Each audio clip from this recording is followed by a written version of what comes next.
Good evening, ladies and gentlemen. Welcome to day 8 of the 47th Mill Valley Film Festival. Thank you for coming. We're just so thrilled to be showing you Better Man tonight. It's an incredible journey, and we're just thrilled, just thrilled. I'd like to thank our sponsor of the evening, which is Wareham Development and Nancy P. and Richard K. Robbins Family Foundation. As you know, they've been incredibly supportive in so many different ways of the Mill Valley Film Festival and the California Film Institute. We are over the moon to have the director of Better Man and the star here as well, Michael Gracie and Jono Davis. Zoe, would you like to say a few I things? would say we are. I would say that once in a blue moon, you see a film that is like no other you've ever seen before. This for me was that film. It's really, it's rare that that happens. And it's fascinating for that reason. I also actually want to give a shout out to our community partner for this screening, which is the Sweetwater, our friends at the Sweetwater. So it's them too. But yeah, we are thrilled to have the director with us, Michael Gracie, who you're probably familiar with his work in ways that you know and ways that you don't know. He made a wonderful film about P.T. Barnum. And let's welcome them to the stage, Michael Gracie and Jono Davis.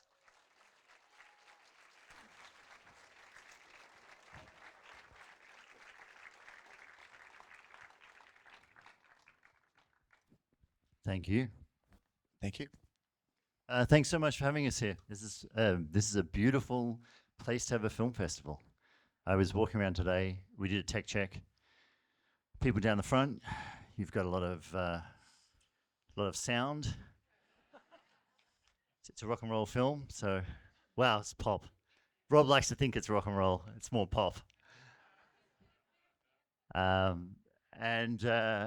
is Jono. He's phenomenal. So this is actually be interesting because you get to see him. He's in the film for one shot. There's one shot where he does not have a digital character over the top of him. So at the end of the film, we can discuss who saw the one shot in the film where you actually see this face. Take a good look. Look at that face. Blink and you'll miss. It is actually true. If you blink, you will miss the shot. But it was a nice little Easter egg, and it was my way of thanking Jono for covering his face for the majority of the film. Not when I was shooting him. When I was shooting him, I had to put up with this face. But then when we finished, it was no longer seen. And so the conceit of the film, should I talk about that? No. The conceit of the film you will see. Yeah, I loved not knowing anything. Yeah, I about actually film do before. Now, too. you may know Yeah. something, but actually, I do have a question for our audience. How many of you are familiar with Robbie Williams's music? Is it everyone? Oh. Okay. See, he's not as well known in the United States as he is in England. That's actually a lot more than usual here Is in the it? US. Well, let me ask, are they all British? They could be, yeah. I think so. European will do it, yeah. I mean, I'm from Australia, so we grew up with Robbie Williams. He was a star there. Robin Williams lived here. Robin Williams lived here. This is true. The amount of times when I told people I was playing Robbie Williams, they thought I was playing Robin Williams. They were like, I don't see it. I don't see it. That's actually funny. Yeah, let's watch the film. All right. Okay. But Hope thank you you all for enjoy. coming. It's very exciting. Thank you, We're guys. watching it too, by the way.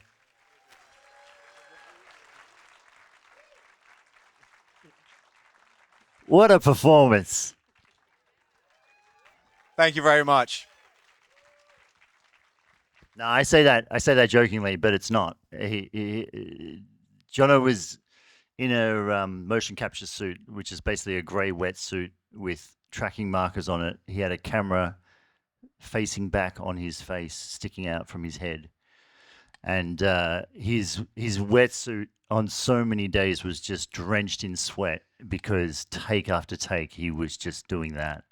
and it was mind blowing to watch the evolution in his performance from teenage Robbie, even changing his voice into the higher voice, all the way through to the Robbie that you see at the end there. So I'm very fortunate to have gotten to work with him because I think he's going to become a massive star and he'll stop talking to me.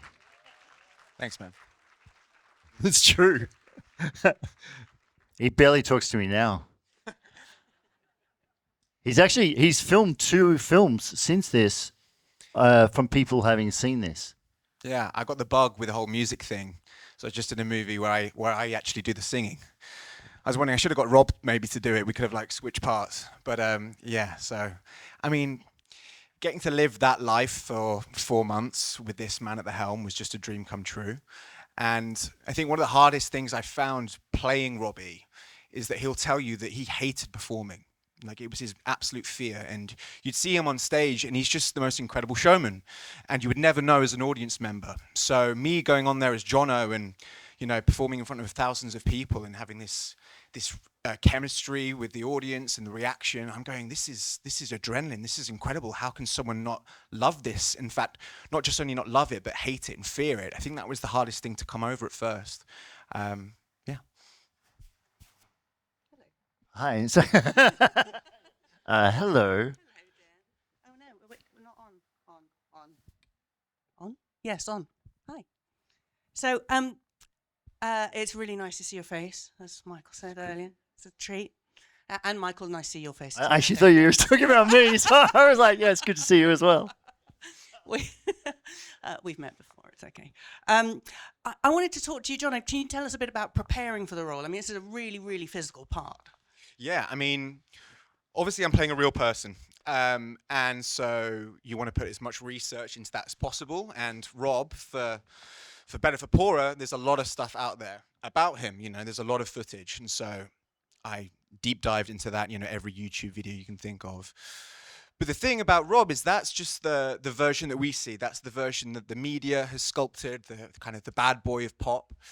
And what was important for us was to make sure that we conjured up the Rob that's, you know, the son, the father, the friend, the person that's hurting, the person that's vulnerable. And, you know, making sure that we paid homage and we're very truthful to that. And so thankfully I got to meet him several occasions when we were filming, and I got to have those conversations with him. And, you know, Rob has been so brave and honest, allowing us to do this version of his life. You know, it's warts and all. It's astonishing, really. And I think, you know, kudos has to go to him to allow us to make that film. Yeah. What was it like to see yourself the first time you saw the finished product? It was mind-blowing. You know, when you're doing it, you can only picture what it's going to be, right? You know, the beautiful thing about being a monkey is that there's no vanity. You know, you're not looking at yourself going, oh God, a double chin, shit. You know, so what's great about that as a performer is you're not second guessing. You're not stopping yourself from doing anything out of fear, out of worry of what might the finished product be. And obviously, I'd seen Weta's work with Avatar, with Planet of the Apes, etc., and I knew we were in really safe hands. But to see it, it was even better than I expected. You know, my worry was, is the performance going to transcend over? Is it going to get lost in the animation of it all? But I think you can see in the eyes, I think you can see, you know, those ultra close-ups that we have, every single detail's there. And that's, you know, that's all down to Weta as well. So, Michael, obviously the best place to begin is at the beginning. I think you should tell the story about how this movie came about.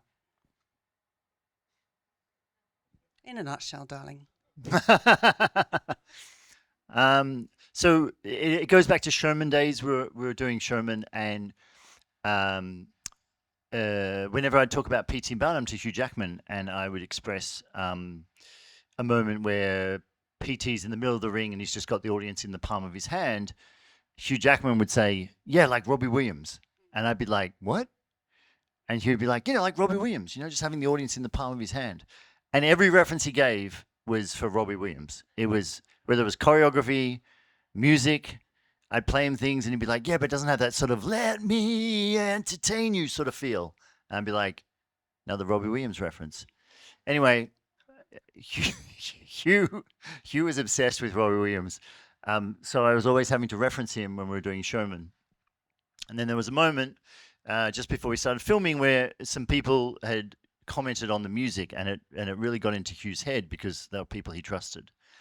And you know, Hugh was a little concerned about the music, and I got a phone call one day, and he wanted to start again on the music. And I thought if the studio hear that Hugh wants to start again on the music, we're going to get shut down. Like, we're never going to get this film made.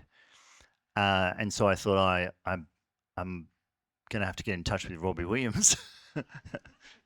I don't know Robbie Williams. I had actually met him once at a party, but it's not like I had his number or anything. And fortunately, my lawyer, Bob Wallerstein, his daughter Casey, is really good friends with Ida, and Ida married Robbie Williams. So on a Saturday, I called up my lawyer, and he answered, and I said, "You got to get me a meeting with Robbie Williams." And he was like, "What?" And I said, "Ask Casey, like your daughter." And he's like, "I'm not sure I can do that." And I was like, "You have to do that." And fortunately, Rob agreed to see me on the Sunday, and I went over to his house, and he answered the door in his boxer shorts, and he was sort of bleary-eyed, like he'd just woken up. And he was like, "Sorry, what is it you want?" And I was like, "I'm working on an original musical.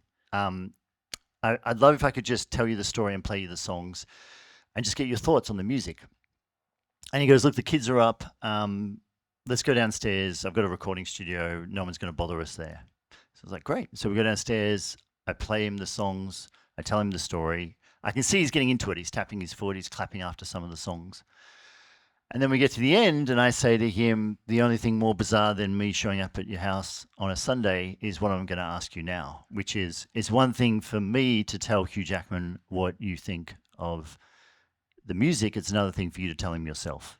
So can I just video you, and you just talk into camera as if you're talking to Hugh Jackman?" And Rob went, "Sure." And that video I sent to Hugh, and Hugh called up and said, "Great, let's do it." So without Robbie Williams and that video, there would be no The Greatest Showman.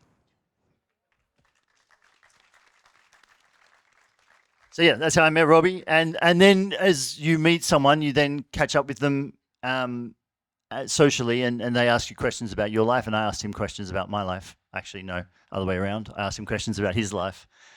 And he just had these amazing stories. And at the time, I had no intention of making a film. I just thought it was incredible for someone who's done so many drugs and so much alcohol that they remember all these details. And I'm still convinced that his mind may go any day now. So 6 years ago, I was like, "Listen, we should go into your recording studio and just talk and record these stories while you still remember them."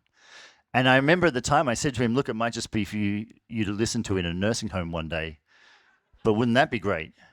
And he kind of smiled and went, "Sure." And so that's what we did for a year and a half. Every time I was in LA, I would just go over to his house and we would just chat.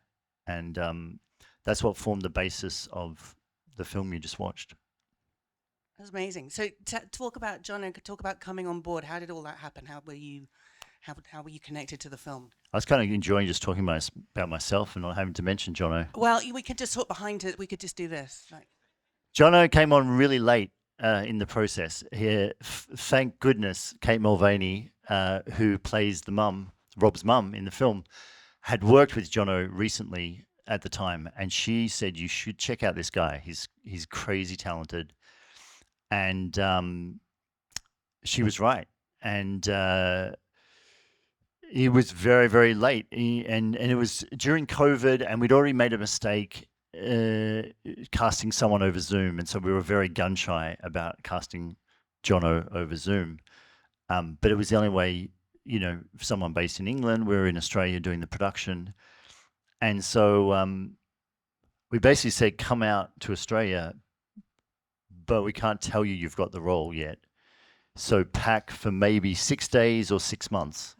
Like, it wasn't like we can't tell you've got the role. It was we'll let you know in 24 hours of landing. So I arrive, and Michael's giving me the tour of the studio. He's like, "This is where we're going to do My Way, and these are all the costumes, and this is the storyboard." And I'm like, "How many other actors are getting this like tour? Right? Like this is really dangling the carrot. This is going to be really unfair if he goes, 'Thanks so much for coming.' It's a no." But in those Zoom sessions, we'd done 2 or 3 days, and then Michael said, it'd be great to see how you move. You know, dancing is a big part of the movie.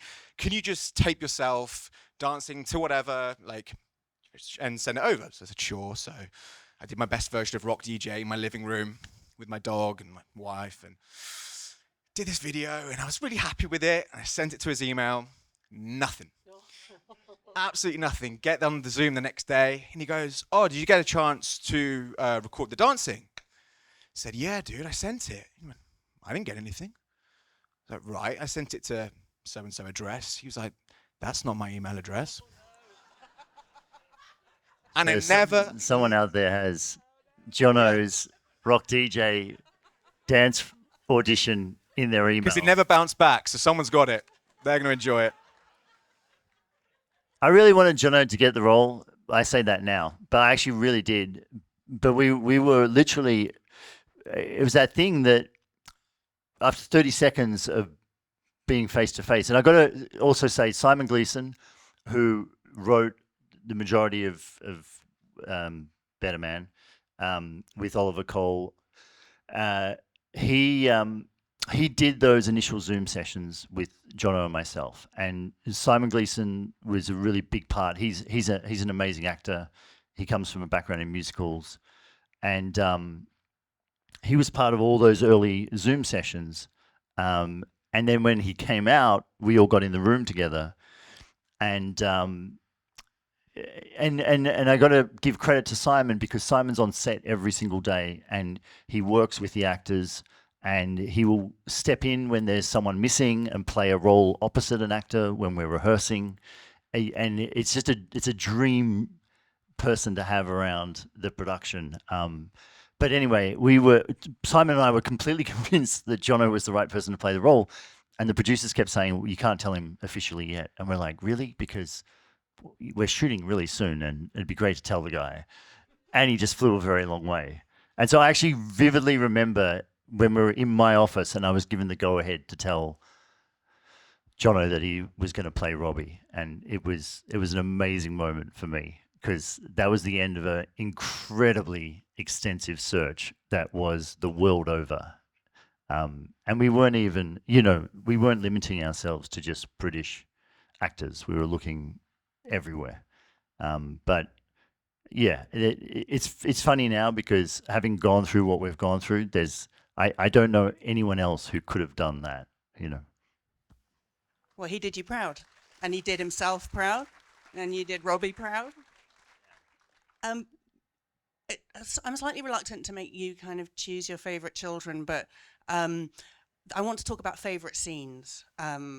Michael already knows that I'm a native Londoner, and I'm completely obsessed with that Regent Street scene, and I've now seen it several times, and I could just watch it on a loop. And I'd love Michael to tell the little story behind that. And when we were at another festival, I asked Rob what his favourite scene was, and his answer was very poignant. He said it was the lake scene, and I think that is the central scene of the film in so many ways. That's the kind of the crux of everything.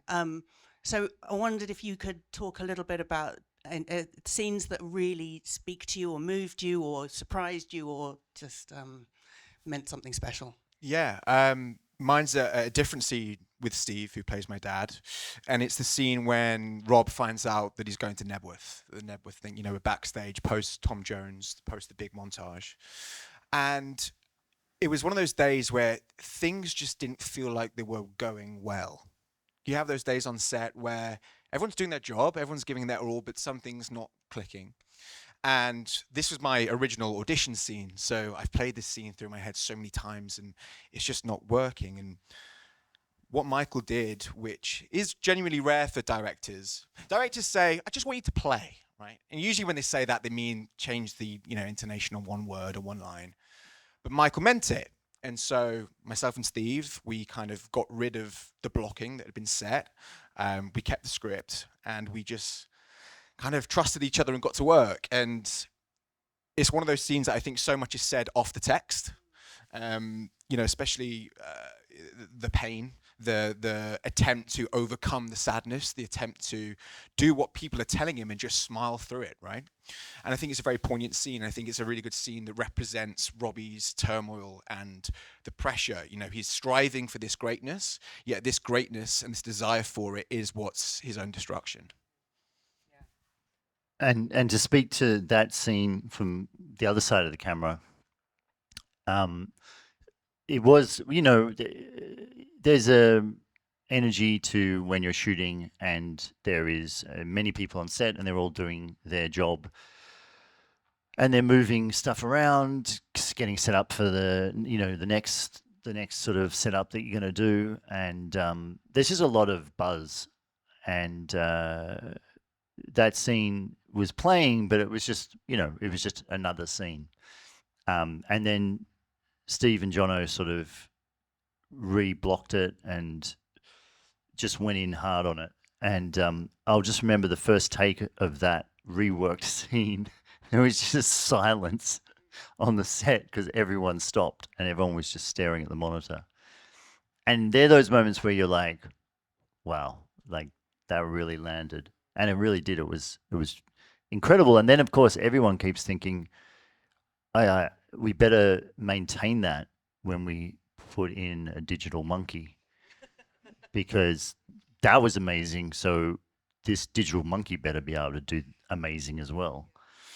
And that's a real credit to Weta. Weta, and there's a very small crew of artists at Weta, both in Melbourne, Australia, and then in New Zealand, who took Jono's performance and just down to the most finite little intricacies of his performance replicated it with the monkey. And what they've done is incredible. Like it is, they would have deliveries and we'd review things in sequence rather than just shots. And that was the best way to ever review a performance, is to watch it in a sequence.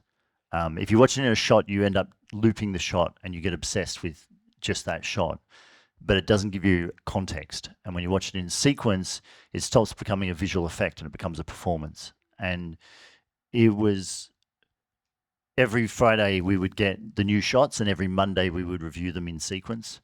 And those Mondays were some of the happiest days of my life. Like whenever I saw Jono through the monkey, and I just could see it as clear as day. All the things I loved about the performance, but now in monkey form, they were just the greatest days on this production. It was so satisfying. And again, such a credit to Weta, not only for doing the work, but also setting up a studio in Melbourne, Australia to do this film.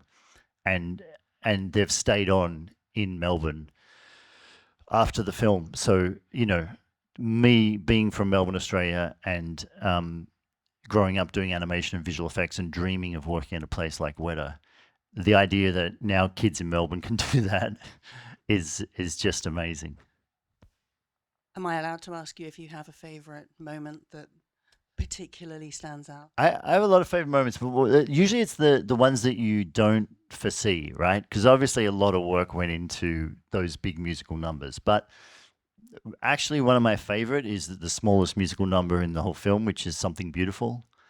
And I think Jono's performance by the window as he's finding his voice to sing in front of Guy Chambers for the very first time, it is actually one of my favorite moments in the whole film. Yeah. Yeah, it's incredibly intimate. That was very special. I've been thinking a lot about the monkey. I've been thinking a lot. I'm looking at your face and sort of imagining the monkey. Don't mean to be weird, because I don't know that there's something about how we as humans mask. We spend a lot of time trying not to look sad or trying not to look upset or trying to appear friendly when we're not, or whatever. And the monkey's face, did you find it just like heightened those emotions and made them somehow purer or more raw or something?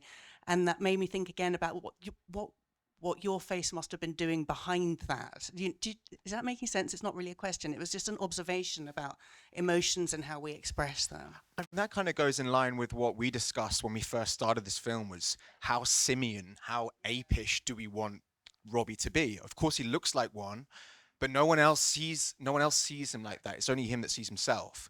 And we toyed with the idea, didn't we, with, we never went all fours, but just trying to add a few moments of it, a little taste of it. And straight away then you're going into gimmick land. And we just trusted the fact that there's things that we do as humans that as soon as you see an ape doing it, you're like, oh yeah, that's a monkey movement. Like if you were to go down on your haunches through, heightened emotion, it feels so natural. Or if there's even a few times like straight away with a monkey face, you're like, So we just trusted that there's such a closeness between the two species that would kind of tell the story in its own way. Yeah, it was really powerful. I think we might be running out of time. It's a bit sad, but It's terribly sad for everyone. it's terribly sad for everyone. No. I know that. Are you going to be over the road? Yeah, I think we're going to be over the road. For those that are coming to mingle over the road, I'm sure Michael and Jono will be Happy to answer questions. happy to answer more questions. Jono's happy to take photos with you. If you tell good stories, Michael might make a movie about you. That's Never know. true. Yeah, there is that. I get hit up a lot with people going, I've got a story for you, all the time. No, but I really do. With the monkey thing, there's actually we actually mixed in some monkey screams to the girls screaming at the nightclub. Yeah. Yeah, and it's amazing. Screaming monkeys and girls screaming. Audibly, there is no difference. Yeah. So there's Can you a- tell? Actually, no. I'm gonna keep you here for 1.5 more minutes. Could you please tell the story behind that extraordinary Regent Street shot, because it is that the hurdles you overcame to make that. Wasn't that an amazing scene? That whole routine is just unbelievable. So I'll give you the condensed version of it. So obviously I used to walk down Regent Street in London as an Australian and look at this big curved street and just think, this is phenomenal. Why has no one done a dance number down this street? I'm sure everyone thinks it. It took 1.5 years to organize. To shut down Regent Street over 4 nights is the most amount of paperwork you will ever have to do in your life. And every reason for it not to happen will be told to you by everyone involved. But fortunately, we got everyone on board. We had to get both the Westminster Council involved, but also the Crown Estate, because it's Crown land. So you can just imagine the layers of bureaucracy. Credit to Dan Weldon, who is the producer in London, who pulled it off. And so after 1.5 years, obviously we don't have time to rehearse it on the night. So we have to rehearse it beforehand, which means that we have to book an enormous studio and tape out the 4 sections of Regent Street that we're doing over 4 nights. And that's taping out every curb, every bus stop, every rubbish bin, so that we can bring in literally the taxi, the bus, the crew, the dancers. There's 500 dancers, and literally just rehearse it, for an entire week. And basically each day we try and do the night that we were trying to pull off in the time that we were trying to pull it off, and we would never pull it off. And then we would have a couple of extra days at the end to go back and go, okay, where can we be better? Where can we be tighter? Where can we be more efficient? Anyway, at the end of the week, we're like all buzzing, we're watching playback and we're hitting the time that we need to, because it's all to music. So you got to literally come out that door, and by that word of the song, you got to be running in the other side of the street on that word of the song. Also, pogo sticks on beat to music is a nightmare. Yeah, pogo sticks was the dumbest idea ever. And wheelies, when the gumballs come out on the street, we're all wearing wheelies like 13-year-old kids. Yeah, But yeah, sorry, carry on. and the mobility scooters, that they broke down every other take. So again, if you're thinking of doing something with mobility scooters, don't. It might sound funny at the time. It'll be a nightmare. But anyway, we got to the end of the week. We're super excited. We're very jazzed because it's only 2 days now, and we're going to be finally, after a year and a half, filming this incredible sequence that we've all watched in the studio, and we know it's going to be great. And the phone call comes through. The Queen just died. It's 10 days of mourning. You're not shooting. We'd already paid for everything. And for the business people in the room, there is no insurance for the death of the Queen. So we lost all that money. So then we had to wait for the funeral of the Queen, the coronation of the King, and then 5 months later, after raising the money again, we got back onto Regent Street to shoot that. But the number of people who said, we'll just cut it from the film. No. Yeah. We will riot.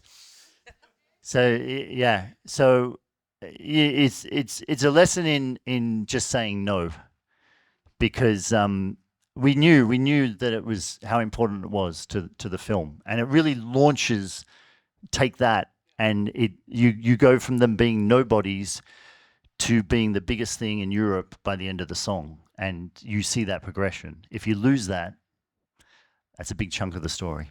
Also, quickly, it's one of the only musical numbers where you don't see Rob seeing a version of himself. It's Rob, and it's his most euphoric. It's such this beautiful standalone moment that I think is so important. It's Rob pretending that he's the lead of Take That in his head. So it's a total fantasy sequence. Thanks so much, everyone. Yeah, thank you. Thank Thank you. you, Michael. Thank you, Jono.